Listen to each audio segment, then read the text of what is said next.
Listen, man, listen, this is very important. What I'm saying to you today is that when it comes to productivity in your organization, right, it is absolutely positively critical that you get the most productivity out of the highest level of output that you can get out of every human, right?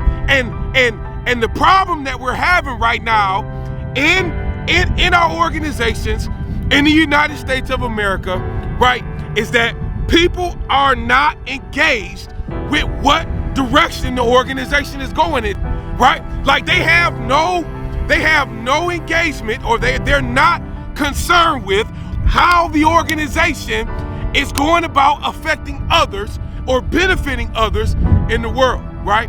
And when you have an employee, right, that does not have that type of engagement, that's not in a place where they understand where they're going or where the organization is going and how the organization is benefiting others, right?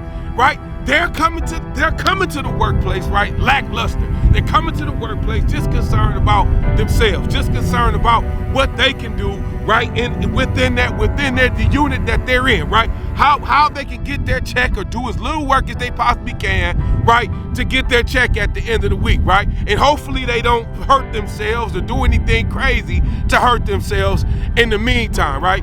All right, then there's other workers that's coming in that's saying, man, I'm here for the check, but I might as well enjoy the ride while I'm here, and I'm gonna cut all the corners I possibly can just to get work done, just to do what it is that I've been asked to do, right?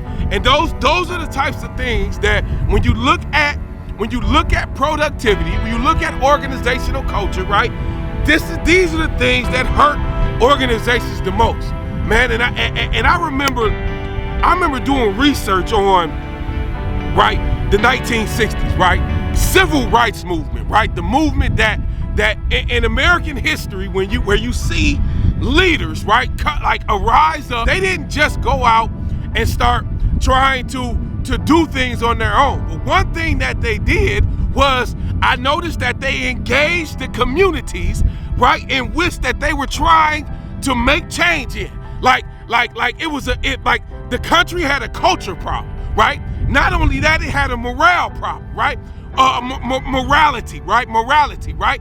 And because of that, right, there you have people like Martin Luther King, right, Medgar Evers, right, Malcolm X, people that came up during that time and during that era of the civil rights movement, right, where they specifically wanted to change the way, right, that the United States of America, right, behaved, right, the way that they treated the people of the nation, right? And this was the thing about the culture of the nation, but they couldn't do it unless they had the engagement from the people in the community, right? They could not do it.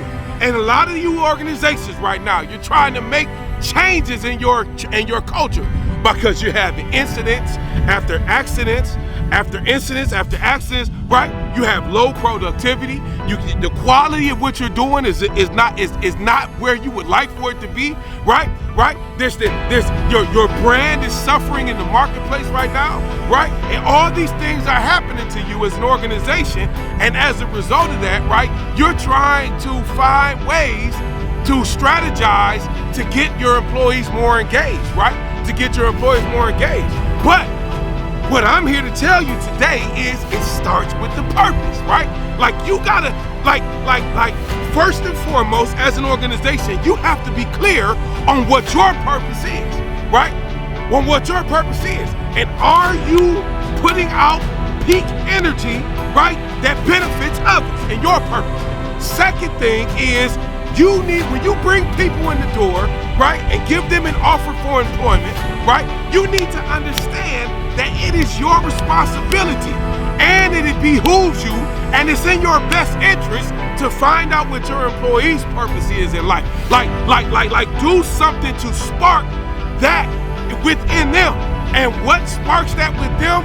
Man, peak energy output, right? A peak output of energy is what sparks purpose in an employee, what sparks purpose in a human, in your people, right? Your people have to feel as though they are working towards something that's greater than themselves, right? And in the midst of that, they begin to understand, right, just like I did, that somebody was working towards something that's greater than them, that I indeed too have something that's greater than me, right, that I need to work towards, and I need to begin to ask the question and find out and follow up and seek and knock, right, to understand what exactly it is that I'm supposed to be doing while I'm here on this earth, right? Things that I vision, things that I have dreams about, things that I only see when I close my eyes. Like, why am I seeing that, and what should I do with it?